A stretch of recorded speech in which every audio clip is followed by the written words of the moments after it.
It's a strange thing, really, to watch a promise just sort of dissolve in real time. Mm. At the big climate summit in Brazil, COP30, you had the British Prime Minister, Keir Starmer, standing right there at the podium. Mm-hmm. He looks right at the other world leaders and says, my message is the UK is all in. A full, total commitment, right? Yeah, clear words. Then you get Prince William. He's giving this major speech, and he's praising this huge, visionary $125 billion fund, the one created to save the world's rainforests. A really ambitious plan. He's passionate about it, calls it a visionary step. It feels like this perfect 1-2 punch, the political backing, the moral support. Right. But just as this is all happening, the story takes this sharp turn. Because behind the scenes, the UK government, the very same one that just declared it was all in, was apparently quietly backing out of that exact same $125 billion fund. Just pulled the plug at the last minute.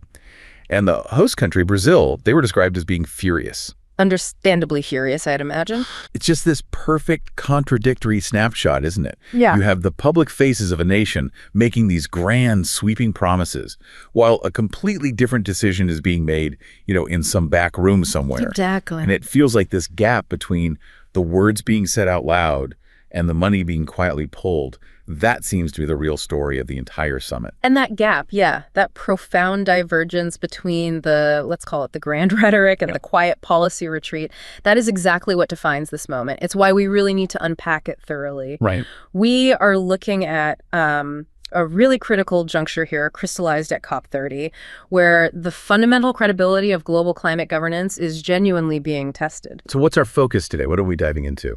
Well, our mission today really is to try and uncover the forces, the geopolitical ones, the domestic pressures, the economic factors that create this frankly dangerous divergence. We'll analyze, I think, 3 core areas. First, the sort of cascading political cost of denial, especially when major global powers step back. Second, that erosion, really rapid erosion of domestic political will, which seems largely driven by, kitchen table economics, affordability concerns. Makes sense. And third, the profound, immediate human and ecological consequences of defunding these absolutely vital conservation and adaptation projects. Like the rainforest fund we just talked about. Okay, let's start there then with the geopolitics. That seems like the biggest piece underpinning all this, the global cost of denial and retreat. I mean, the UK's last-minute funding withdrawal, that was definitely a major diplomatic incident, sure.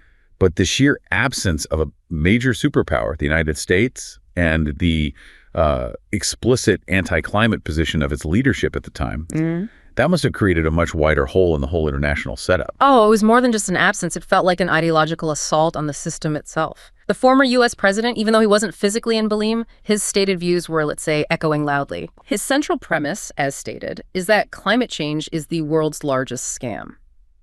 And he frames global efforts not as necessary cooperation, which is how most see it, but as a path that requires successful nations to self-mutilate and radically disrupt the entire society. That's strong language. Self-mutilate. It is, and it's a calculated political argument. It's designed specifically to justify unilateral withdrawal from these multilateral commitments. Yeah, that idea that climate action is a form of self-sabotage, that's a powerful political soundbite, isn't it?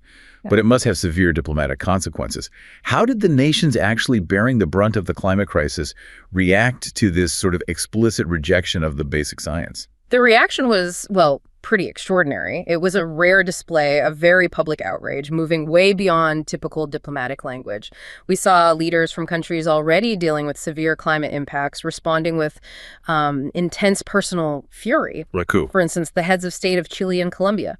They openly and explicitly called the U.S. leader a liar for denying settled climate science. Wow, okay, that's blunt. It is. And this isn't just, a policy disagreement. This feels like a fundamental, perhaps even irreparable breakdown of trust between parts of the global north and the global south, especially when the largest historical emitter is basically being accused of acting in bad faith. So when that trust breaks down, the whole effort shifts dramatically, doesn't it?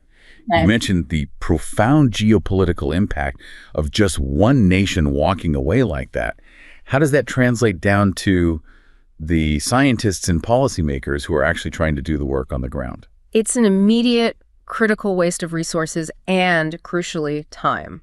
Just imagine Elena. She's a highly skilled climatologist from Chile. Okay. She's at COP30, probably exhausted, trying to focus on these panels discussing rapid glacier melt in the Andes, a crisis that is directly threatening her nation's water supply. A huge deal. Yeah. Then she hears her own president call the absent U.S. leader a liar. Now, while she might feel, a bit vindicated that the denial is being challenged publicly, she quickly realizes that the whole center of gravity at the summit has shifted. It's no longer primarily about her data or her country's ecological crisis. It's suddenly become this grand political power play. So Elena's time, which really should be spent collaborating on finding an ecological solution, maybe sharing data, it gets diverted into this emotionally draining, politically charged battle just for credibility. Is that it? Precisely. When a superpower explicitly denies the core scientific reality that underpins the entire negotiation process, it effectively poisons the well. It legitimizes climate obstructionism everywhere, globally. Right. And it forces delegates like Elena, whose mission is purely ecological, purely about the science and solutions, to spend their precious time fighting a political war of attrition against denialism instead of focusing on adaptation and mitigation strategies. This is, by definition, critical time wasted in a race against climate change. And this retreat, it seems to signal an evolution in how climate obstruction works. It's maybe not always just the outright rejection of the science anymore. We're seeing what some are calling the new denialism, which uses maybe more sophisticated arguments, focusing on economics and security. That's exactly right. The sophisticated rhetoric now being used to justify inaction, particularly in major economies like the U.S., it sort of pivots away from arguing about whether the climate is changing and instead argues about the feasibility and the affordability of the solutions. Oh, yeah. This new denialism, it heavily emphasizes energy affordability. It frames fossil fuel expansion as somehow an essential pillar of energy security and economic stability. And what's the core claim they're leveraging against clean energy in this new narrative? The core argument essentially is that clean energy solutions are failing, that they're too intermittent, perhaps too expensive, or just technologically insufficient to replace reliable fossil fuels without causing massive economic hardship, blackouts, or high consumer bills. So they point the finger at green policies for high prices. Yes, they strategically blame high energy prices on the cost of the green transition or on renewable intermittency. Often, they deliberately ignore the massive price volatility that's actually caused by geopolitical instability and our reliance on global fossil fuel markets. But the clean energy transition community, they assert the opposite, don't they? They claim the transition is actually accelerating despite these political headwinds. They do. They argue that climate solutions aren't failing at all, but rather they've reached what some economists are calling escape velocity.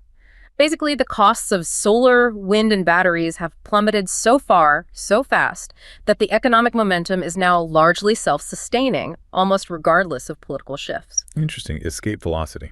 Yeah, and this transition, it's now being led globally by new industrial players, particularly China, through sheer manufacturing dominance. And crucially, the Global South is very unlikely to easily give up on clean energy now. Why is that? Because it provides two vital things for them. One, cost-effective power, which is huge. And two, it offers a mechanism to break those historical ties of dependence on traditional oil and gas powers.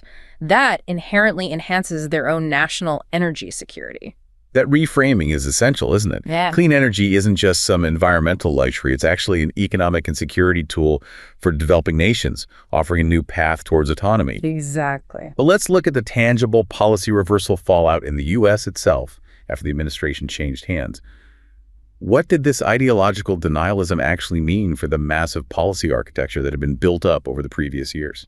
It meant an immediate and pretty radical attempt to tear down the key mechanisms supporting the transition, primarily targeting the Inflation Reduction Act, or the IRA. Right, the big one. The IRA was a monumental piece of legislation. It mobilized over $300 billion in clean energy investments and introduced tax credits across the board for renewables, for electric vehicles, for domestic manufacturing. A huge deal. So what happens when you threaten to dismantle a law like that? What's the market reaction? You introduce catastrophic policy uncertainty. Simple as that. When the market sees tax credits that are absolutely central to project financing suddenly being threatened with repeal or curtailment, investment just slams the brakes. Right. And we're talking about billions of dollars in real money, and thousands of jobs immediately put on hold or at risk. Can you give us any specific examples of this chilling effect? Did projects actually get canceled? Certainly. We saw immediate cancellations of major projects that were basically banking on that IRA certainty. For example, at least $2 billion U.S. battery plant projects were canceled outright. Core Power in Arizona was one.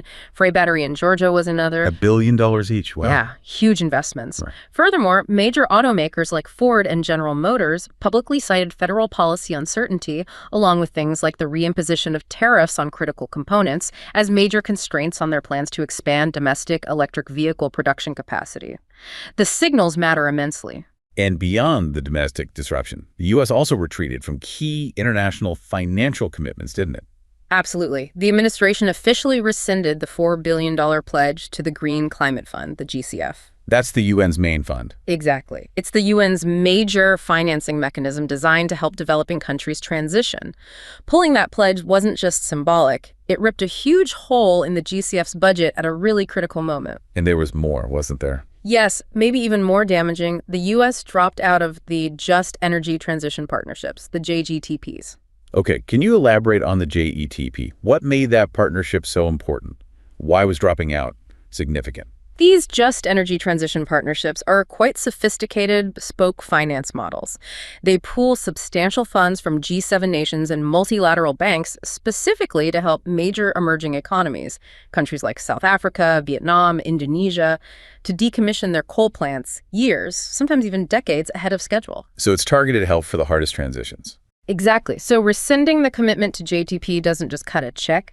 It pulls the rug out from under a crucial multilateral blueprint. A blueprint designed to manage the extremely complex social and economic challenges of transitioning away from coal dependency. This retreat just creates a massive global coordination and finance vacuum. Okay, so that vacuum created by the U.S. retreat is one massive side of the coin. Now let's pivot back across the Atlantic, back to the UK, and that core contradiction we started with. This brings us nicely into Section 2. The domestic wedge and the erosion of political will.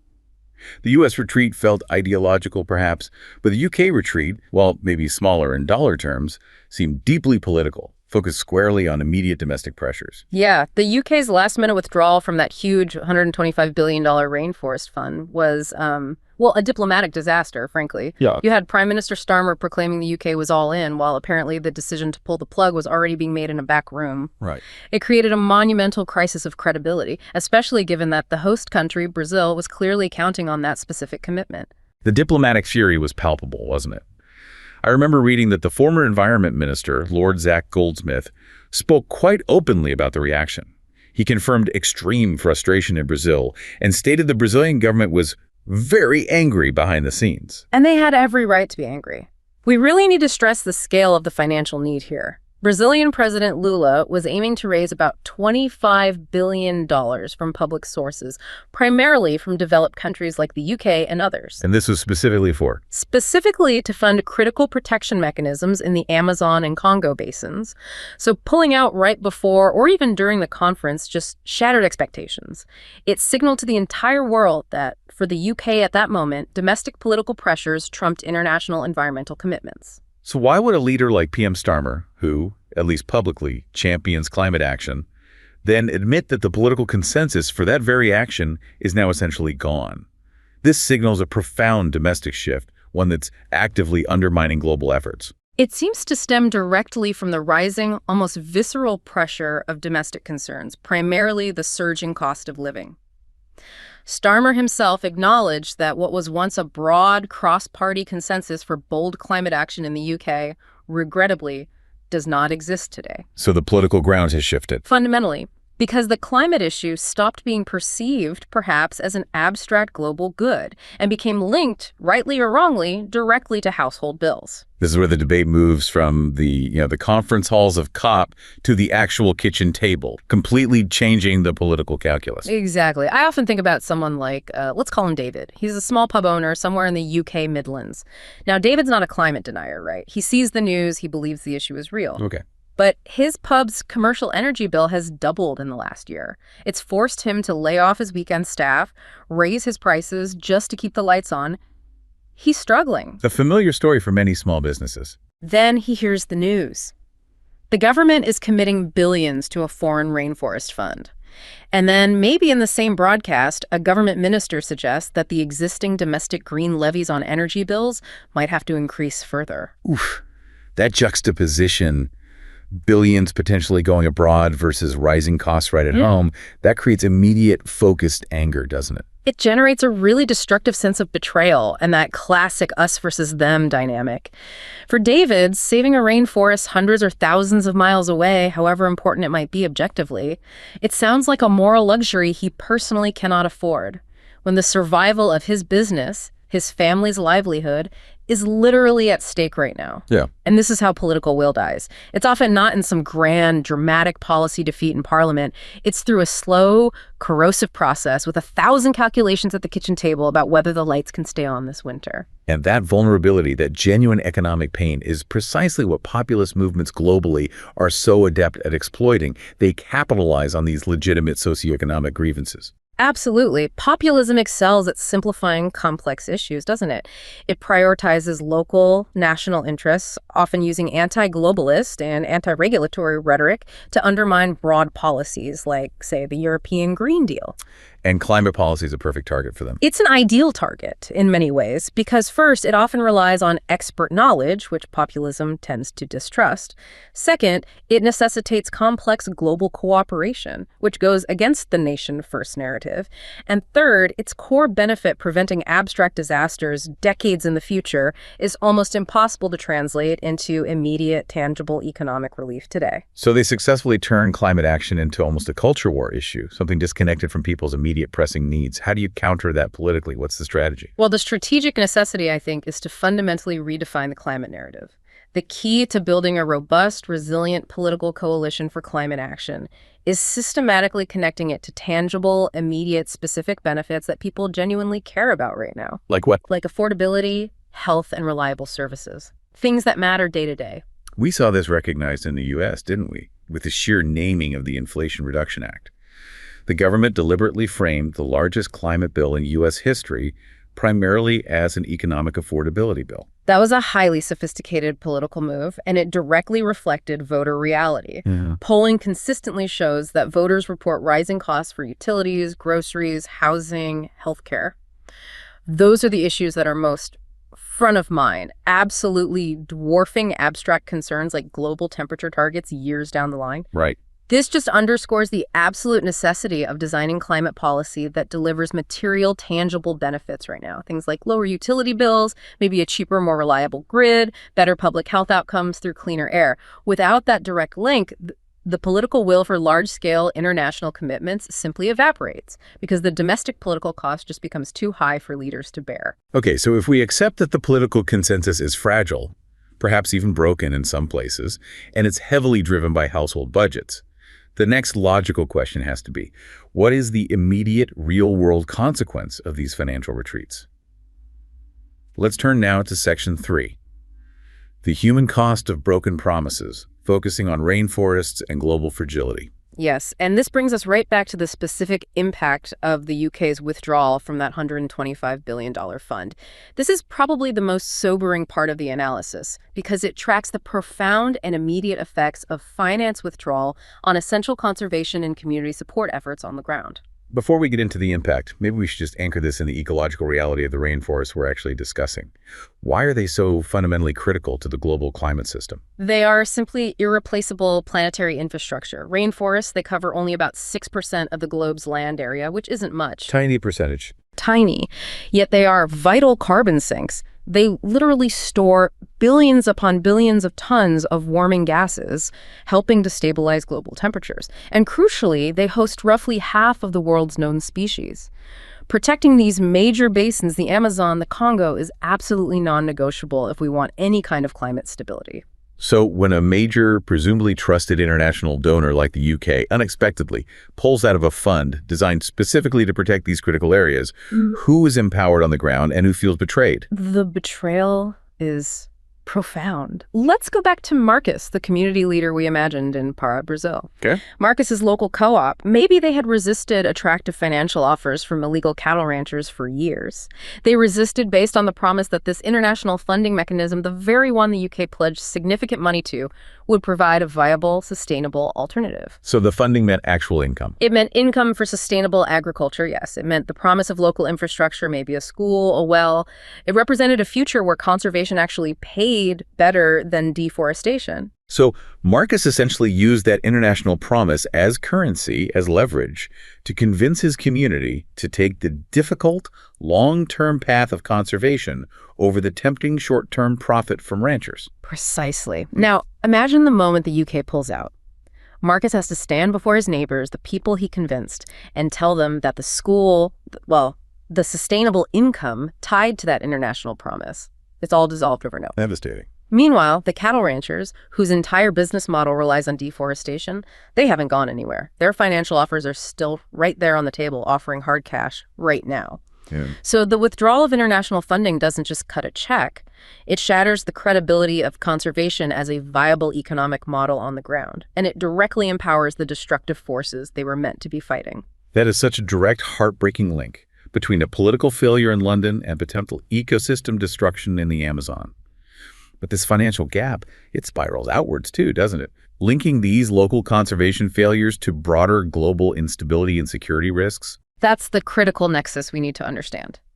The data here is stark. It shows a massive disparity in global climate finance. Fragile states, places already dealing with conflict or weak governance, which are often disproportionately exposed to climate impacts. Yeah. They receive a meager 33 cents for every dollar of adaptation finance that reaches other, more stable, low-income countries. Only a third. Roughly. This disparity is deadly. It fosters a vicious cycle where climate vulnerability fuels instability, which in turn makes it harder for those states to attract and receive the essential adaptation finance they desperately need. And this financial failure, this perceived unfairness, is also fueling political grievances on a global scale. Absolutely. Inadequate financing, especially when coupled with the kind of geopolitical retreat by Western powers we discussed, fuels strong anti-West sentiments. It fuels accusations of hypocrisy, particularly along the lines of climate justice. Right, the historical responsibility argument.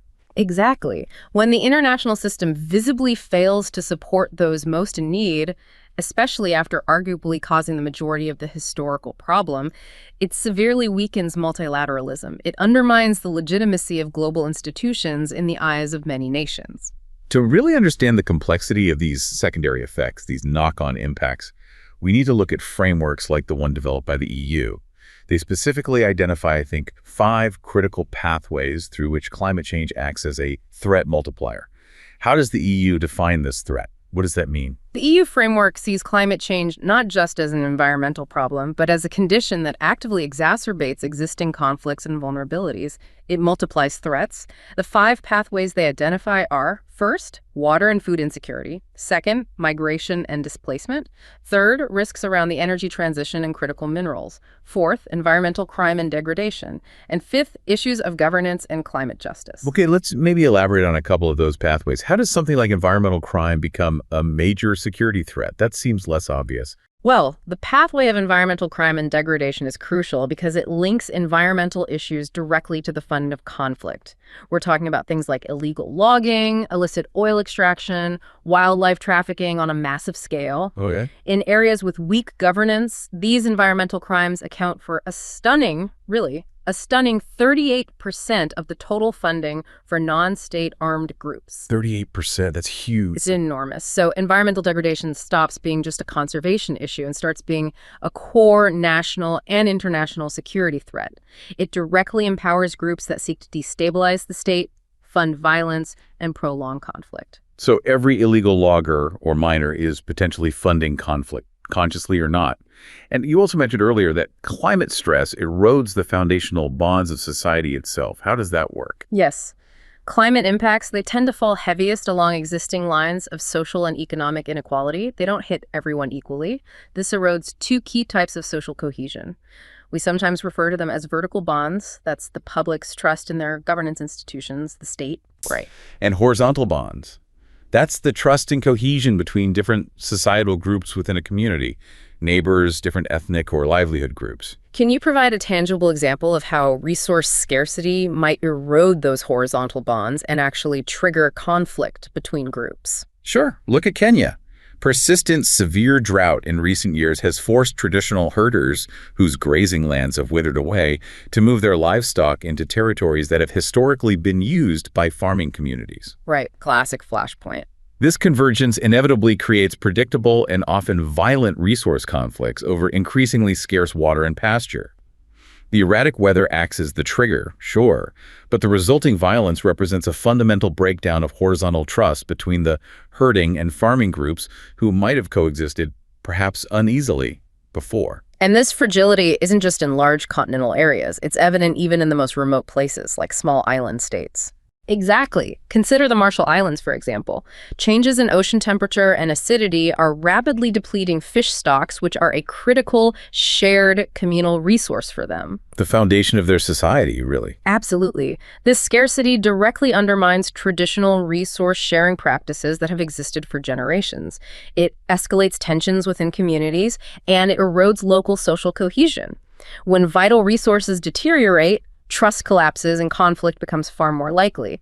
The need for climate finance in these fragile areas is paramount, not just for basic survival, but genuinely for maintaining peace and global security. Okay, so we've established the damage done by this centralized political and financial retreat. The big question now is, if the traditional powers like the US showing denial and the UK showing hesitation are effectively walking away or faltering, where does the forward momentum in this massive global energy transition actually reside now? This seems to bring us to Section 4, fragmentation and emerging resilience. Yeah, the retreat of the U.S. and the financial hesitation of others, it definitely creates a massive vacuum. And this void is being filled, interestingly, by a combination of, well, new global powers and also highly decentralized subnational actors. And this is where we absolutely must discuss China. Yes, China.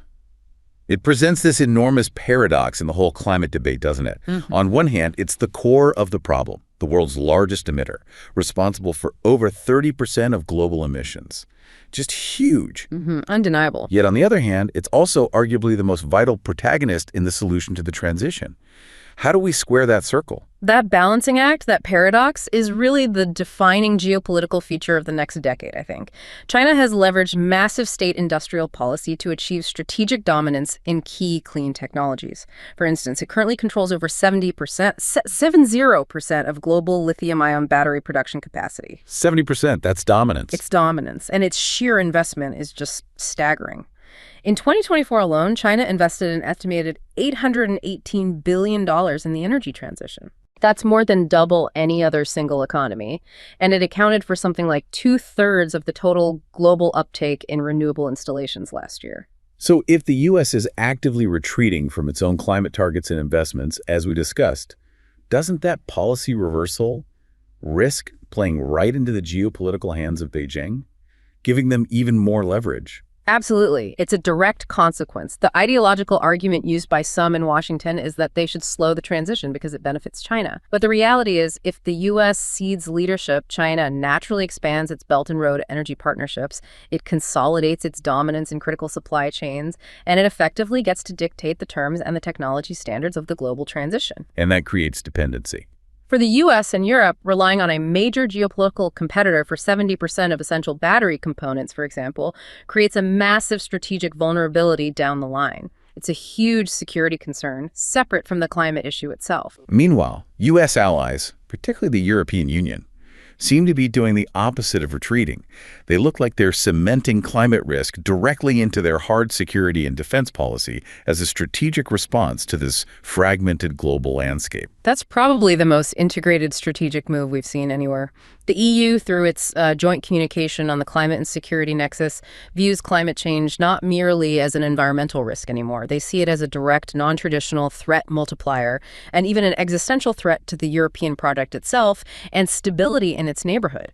They are moving far beyond just environmental diplomacy. So what does that holistic integrated approach actually look like in practice for the EU? How does it change policy? It means consciously breaking down the traditional silos that exist between foreign policy, development aid, defense policy, and security policies.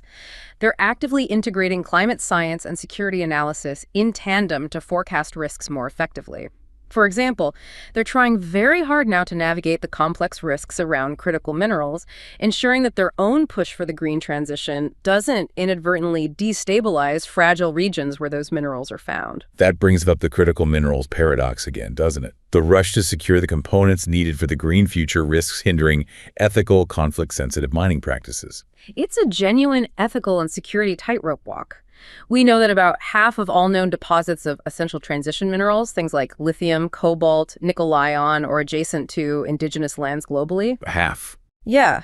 So if the urgency to secure these supply chains for the green transition bypasses proper social and environmental safeguards, if corners are cut, it risks triggering fresh conflicts, exacerbating corruption, and deepening social injustice in those areas. The climate transition absolutely must be handled with extreme conflict sensitivity, or the clean energy revolution will simply end up spawning new resource wars. A sobering thought. So while the U.S. federal government is retreating and the U.K. is suffering domestic policy fatigue, the EU is trying to build this new, robust security architecture around climate. But let's look back inside the U.S. again. Is there any self-sustaining non-federal resilience that is resisting the policy reversal from Washington?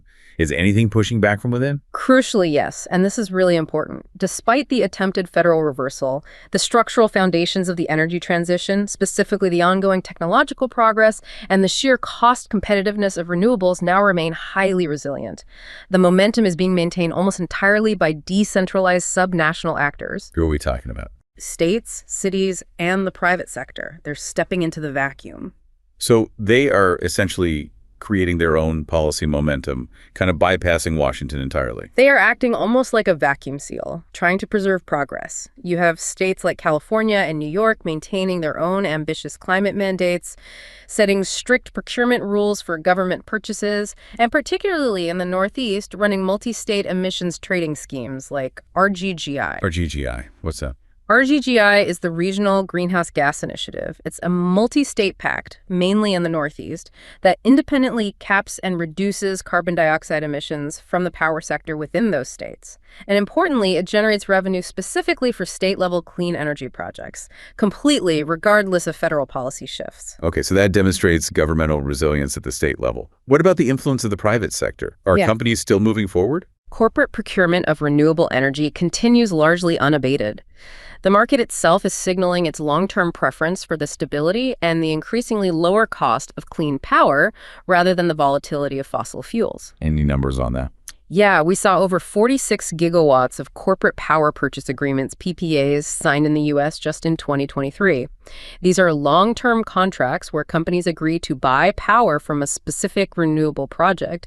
They guarantee private sector investment and demand, and they act as a massive stabilizing force in the energy market, again, independent of federal whims. And are international partners noticing this? Are they recognizing and maybe supporting this decentralized resilience within the U.S.? Absolutely. And this is really the new face of climate diplomacy in action. Allies like the EU, Canada, Japan, they are now actively cooperating directly with U.S. states and cities to sustain momentum. Skipping the federal level. Pretty much.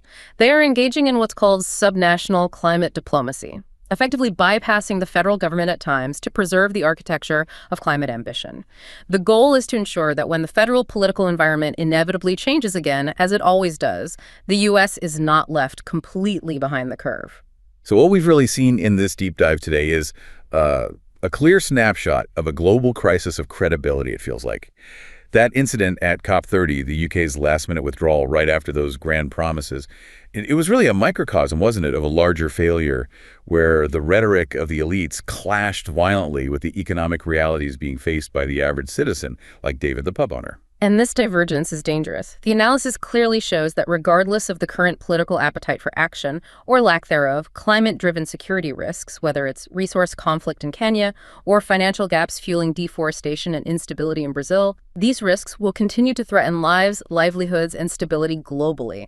It's not going away. So the path forward has to be Defined by an urgent need for integrated, conflict-sensitive climate action that directly closes that finance gap for fragile states. That seems paramount. And crucially, as you said, that action has got to translate these big global abstract goals into tangible, affordable benefits for citizens.